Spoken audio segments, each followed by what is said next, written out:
Hi everyone, yeah, well, I'm back again, and I'm going to be doing a video about the subject of odd behaviour. Now, the reason for this video is I've just recently been thinking about, because we've all been inside mostly in the past, for the past year or so. We've all been inside for most of it, and not been able to do very much. And it's given me the opportunity to think about things more. And I have been reflecting a lot on the past in more recent weeks. And as some of you may remember, those of you who follow me loyally, my loyal subscribers might remember that last year I did a sort of mini series of videos talking about myself and the various effects of my disabilities. For example, I did talking about being a visual learner. I did a video on anxiety. I did a video on remotivating myself. I did one talking about unrealistic expectations. So this one, I just thought, I should do this one on the subject of odd behaviour. And by that, what I mean is regular behaviours that I have had, and some of them still have, to a degree now. So yes, and now I'm gonna have to start by saying some things I've already said. For example, some of you know that I have Asperger's syndrome, which is a high functioning form of autism, and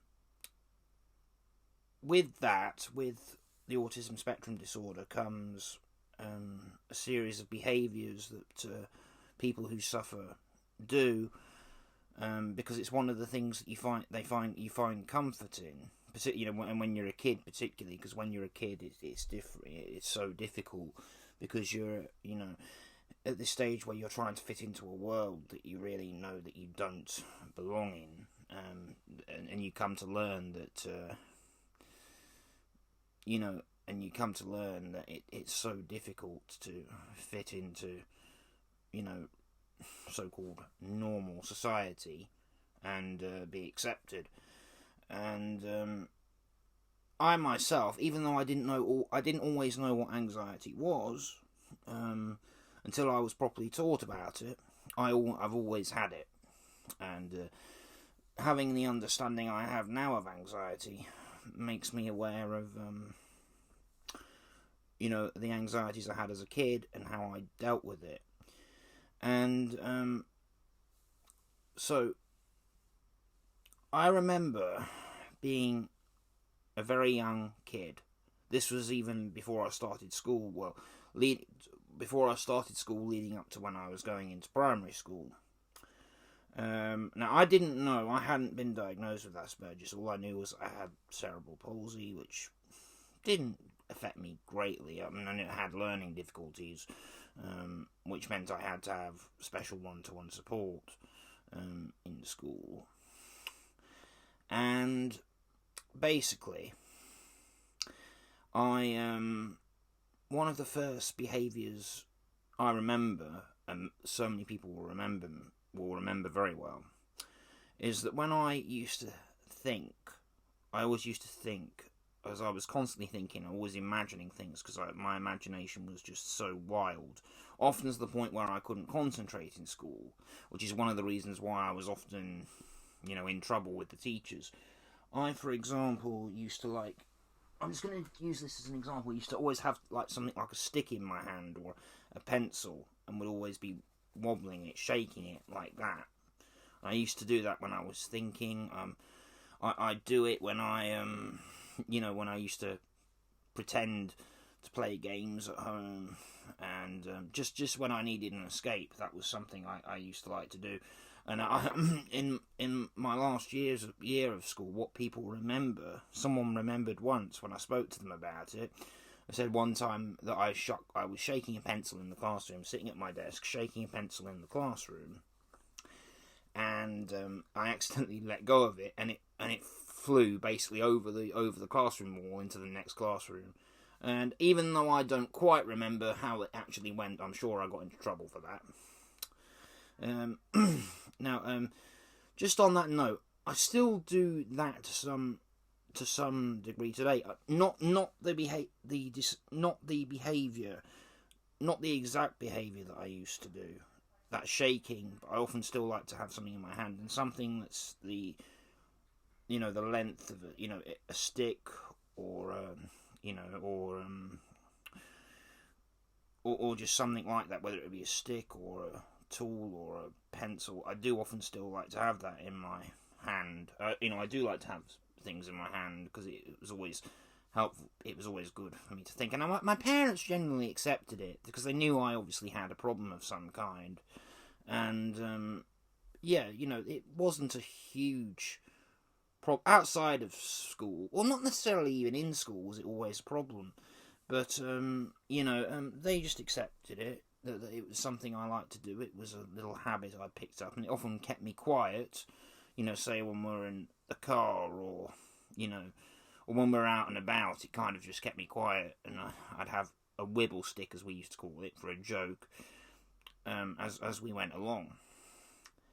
And yeah, some people, I do remember a lot of people who would meet me, a lot of other kids would ask, who didn't know me, they'd ask me why I did that. And I often just used to say something like, oh, it's just something I like doing, because at the time I didn't know about my condition. And sometimes other kids, I think, would ask my parents. And they just say, oh, and they pretty much just say the same thing, because they know that kids, even neurotypical kids of that age, 4, 5 to 6, wouldn't understand about health conditions either. And and there are, around the age of 11, I did decide I want to try and pack it in, because I was aware at that point I was having quite serious issues by the end of primary school. My focus was really bad. I had very low self-esteem because I had to be given easier work in a few subjects than the others, and I was aware that I was perfectly well aware I wasn't doing the same work as the other kids. And I knew in some way that they were more able than me, and I felt singled out. And I still did it, and as I got older, it became more of an issue because I just want to be doing it all the time. Have that stick or pencil or whatever it may be in my hand, and wibble wobble it, as we said, and at points, several times that they'd have to take the pencil. It would, either the teacher or my support worker would have to take it off me.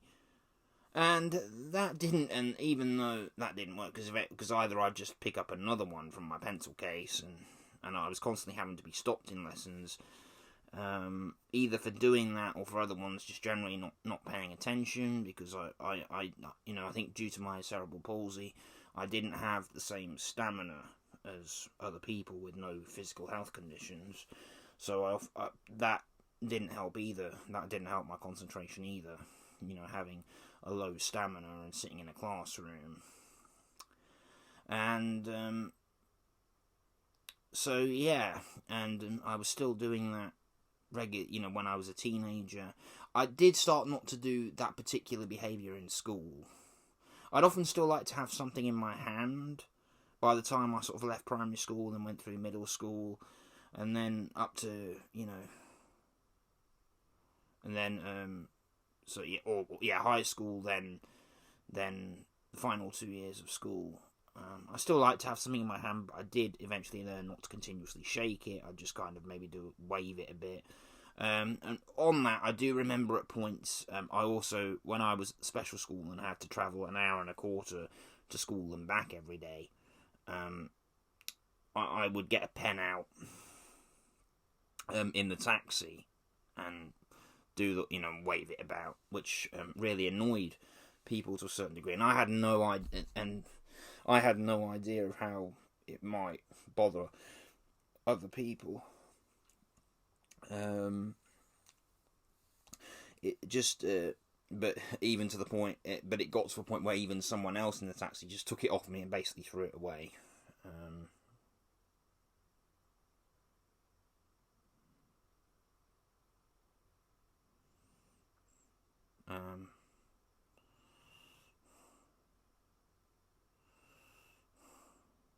So yeah. Now the second behaviour is one that I still. There are a series now of other behaviours that I picked up as a kid, that I didn't, I still do to this day, and I think no one tends to take as much notice now because I'm an adult, and most people who know me and have got to know me know that I have a condition that causes some strange behaviours, even though I do work to control them. I still always constantly talk to myself, because I'm still always thinking, and I'm on my own a lot, and often how it just seems to be that I often just say what's in my head. And people did used to regularly talk to me about that a lot, say that, why do you talk to yourself? And I think, few people at school, like school teachers, school staff, they talked to my mum about it, because at the time, at that time, my mum was often the one that, the parent that I live with. My mum had, primary custody of my little sister and me, and yeah. So I used to talk to myself when I was a kid in school. I would imagine, I'd just be thinking things, having sort of conversations with myself, or having a sort of imaginary conversation in my head, and would just regularly say what I was thinking. And yeah, but a lot of people did think I was odd. Some people, poke fun at me, or made fun of me, that kind of thing, and that didn't particularly bother me. I've never been the sort of person to let other people's opinion get to me. Since I've learned that other people's opinion of you doesn't really matter, I've learned not to let other people's opinion bother me. And on that, from the talking to myself, also came this is the one that for a while really annoyed people. That I used to laugh at pretty much anything. And when I say laugh, I would literally laugh at what was in my head. Again, having, the same kind of thing with the talking to myself. I'd get something in my head that I'd just find really funny, like remembering something funny I'd seen, something I'd heard that made me laugh, and I would just burst out into laughter. And this became a particular problem when I was in my in the Key Stage 3 years of school. Years 7, 8 and 9, which is when I was mainly at the special school, I used to burst out into laughter. I do it quietly, but yeah, they did notice, I was regularly called out by the teacher to say, oi, can you stop giggling? Can you stop giggling? And yeah, when I was at that school for the first parents' evening, I remember at the school where this was noticed, I remember being with my mum and the teacher pointing out that I was constantly laughing. And at a book fair, and also at a book fair at the I think was on the same night, they had a book fair and the parents' evening at the same time. And for a joke, they recommended a book to my mum called The Giggling Treatment, which she booked, because they, at that point, the teachers, they had a good sense of humour, and they weren't all that firm, particularly in my first year, because of the bad experiences I'd had, and my very low self-esteem. I was in the bottom form of the Key Stage 3 school. So that was before, years 8 and 9, before the real problems set in, which led to me having to change schools in the middle of year 10. But what the thing was that became a real issue, particularly in the taxi. Like, I would be, because I'd always have probably a cup of tea or coffee. I'd started drinking tea or coffee at the age of 11, so I'd be having probably tea in the morning, which would, make you a bit hyper. And when I was in the taxi on the way to school, I would always be giggling my head off, trying not to disturb other people, but it did. And even the escorts, the driver, the escort, I mean by the people who, someone who you have in the taxi, basically just to keep in charge, to be in charge of you whilst you're in the taxi, and it really did irritate them. And the thing is, back then I didn't do much about it, because I found it really difficult to just stop the behaviour, because and I don't know why. If I think about it now, I can see it very well from their point of view, that we're in a taxi for about an hour, for in total 2.5 hours, an hour and a quarter there, an hour and a quarter back. So yeah, and that was something, and that just got worse and worse. After the first year, I kind of calmed down a bit with it being in the taxi. After being told so many times, I did learn to eventually just sit and relax. After getting into some minor trouble with the taxi driver for some of my behaviours, but during year 8 and 9, when the problems started at school, when I was moved up into a tougher form, and what caused the problems then was I just, because I knew I was probably, I think they knew, and I knew I was capable of doing the work that they give you. But the problem that I didn't know at the time, I do now, is, as I've said, that I'm a visual learner, and the aids that they were using to basically teach us the topics at that time weren't visual. And so I suffered, that's when I started to suffer from teenage depression.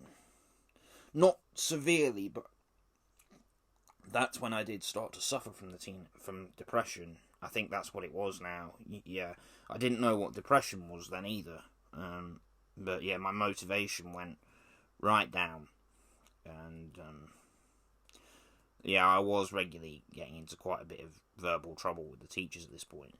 And of course, but that meant that I had to try and find ways to be happy, to cope. And I used to sit, I'd constantly laugh, I'd still do the thing probably with the pen and the pencil. And, when it comes to doing that and dealing with stress, I realised I was doing a lot more. I wasn't at all focused. I was, bursting out into laughter every couple of minutes, and it did piss off the other people in the class greatly.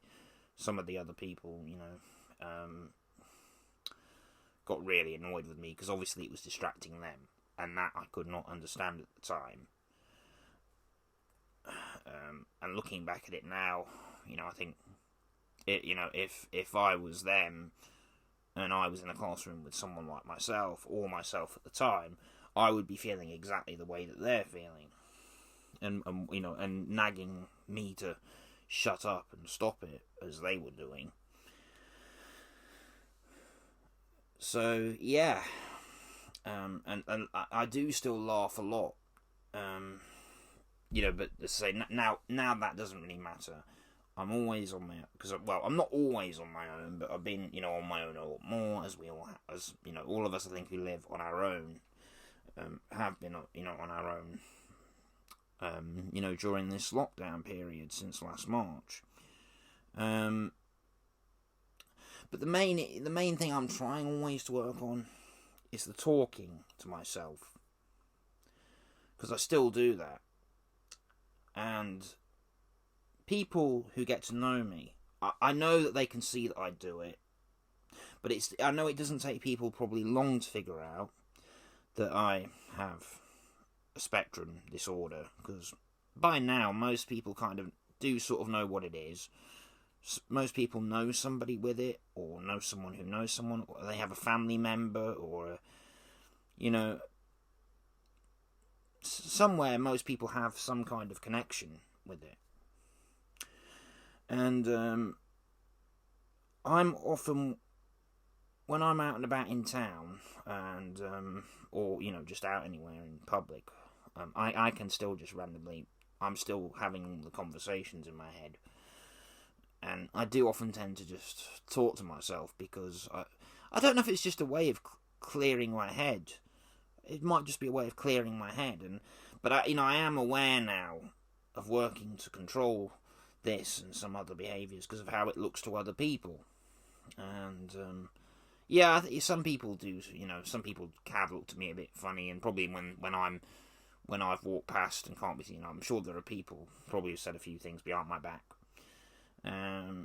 But as I say, that doesn't bother me because hardly anyone's often horrible to me. Lots of people are very, so many people are really nice to me here in my hometown. I've made lots of good friends. Can't see a lot of them at the moment, but we can keep in touch through social network and things like that. And but yeah, so I do try and work on it.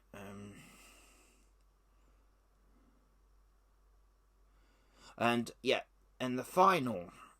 So that's the talking to myself, which I still do regularly. Now the final one I want to talk about is involuntary movements, which are very common for people with Asperger's or autism. They can, and certainly in my case, they are triggered either by excitement or anxiety or stress. And this was the biggest issue I had in my last couple of years of school. I used to regularly, when I'd feel this sudden, when for no reason, I would feel suddenly really hyped up at points. Either I think usually because I didn't generally have a lot of stress in my last couple of years of school. I was generally quite happy because things had turned around. But I did seem to notice that because I could still lose my focus very regularly, I used to have these regular sort of shaking movements, and I'd regularly shake my hand and rock backward and forth. And and the one difference that this made at the mainstream school was that they did take more notice of that. I had done that during my years at the special school, but they didn't tend to take much notice of that because I think they were used at special schools to seeing, they had many people with them, the autism disorder, people who are much worse than I, who had a much more higher level, who had behaviours like that as well. And they didn't tend to take much notice of it. But when I went to mainstream school, this is the one thing that got me a bit of negative attention, was that I used to do that. Have these regular movements. And this is the one time I was kind of bothered, because some people did try and take the piss out of me. Now, that didn't really bother me that people were doing that. As I say, it's people's opinion. It doesn't matter. And and of course, at 14 and 15, people don't generally have knowledge of things. People back then, particularly in the early 2000s, autism was still waiting, I think, to be properly understood. And and so I'm not surprised that some people thought it was odd, or strange, or weird, and it definitely seemed like that to them. So the teachers would try and talk to me about it. We had these regular sessions where because I used to call, it was often said to me, it was often referred to me as I'm having a sort of spasm, is what we used to call it at the time. But the thing was, looking back at it now, I know that when I was doing it, I was perfectly well aware that I was doing it. So it might have looked like I wasn't aware that I was doing it. So it looks similar in ways to maybe people having like a minor seizure, or seizure or something like that. But I was perfectly well aware that I was doing it. I just wasn't very well aware of how it looked to other people. And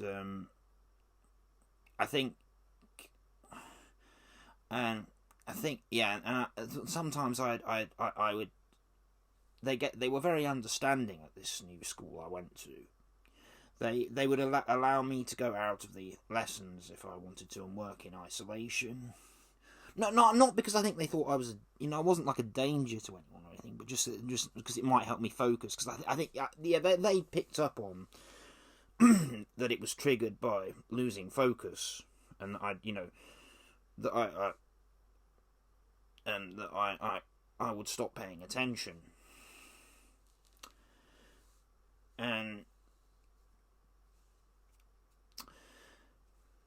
And over time, I did learn to keep it under control by, just settling in and, trying to grasp more with the, with speaking, with just through talking to people, just through, speaking to people. I did learn to tone it down by the time it got to year 11.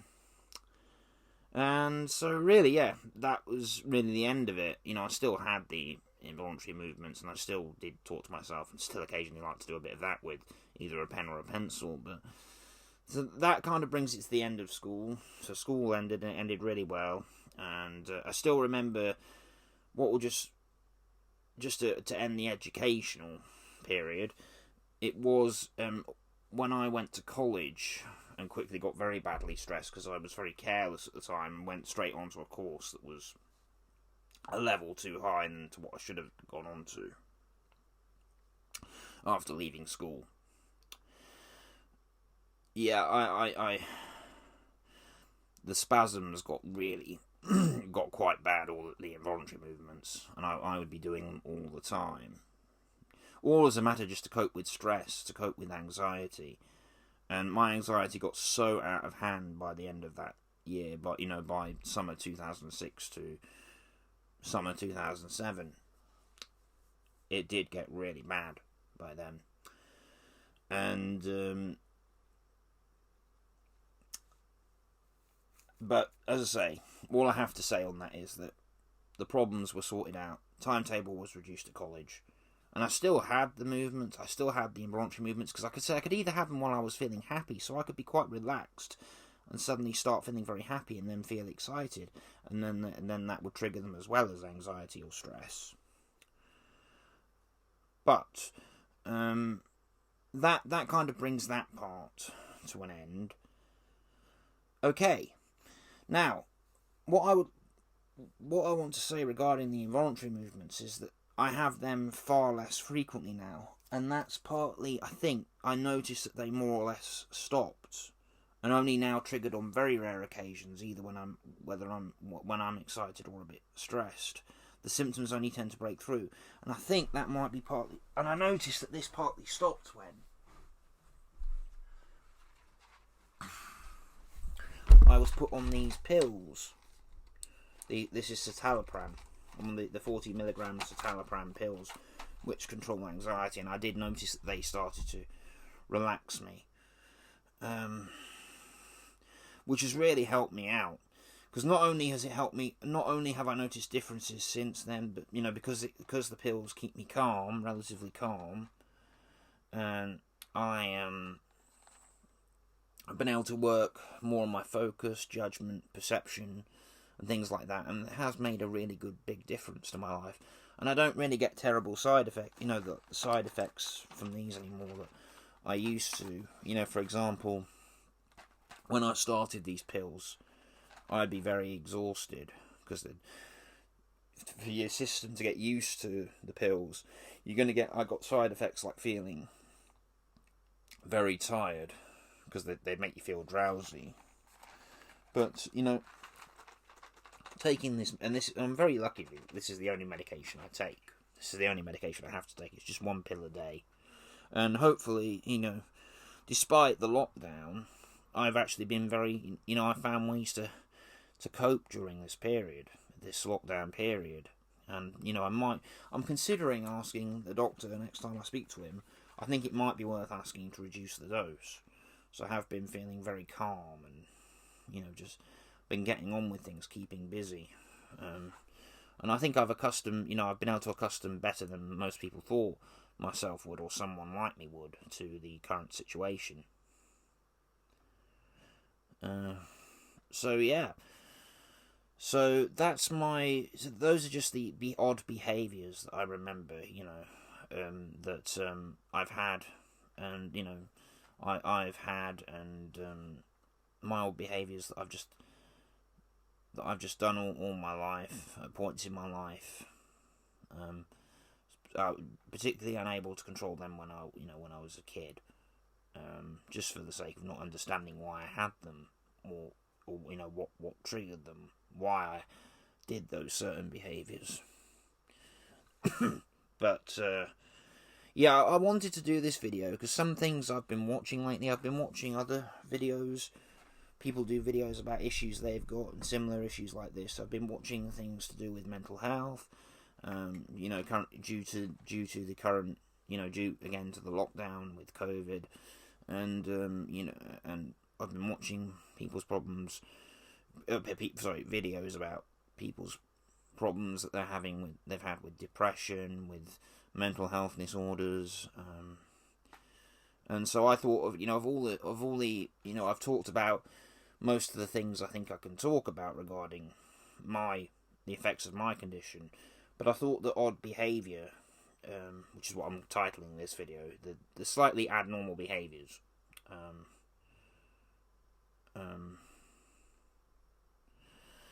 is something I should talk about.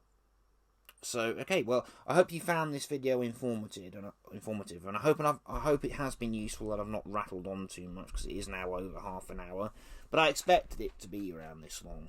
So, you are all awesome, thanks for your support, and I'll see you soon. Bye!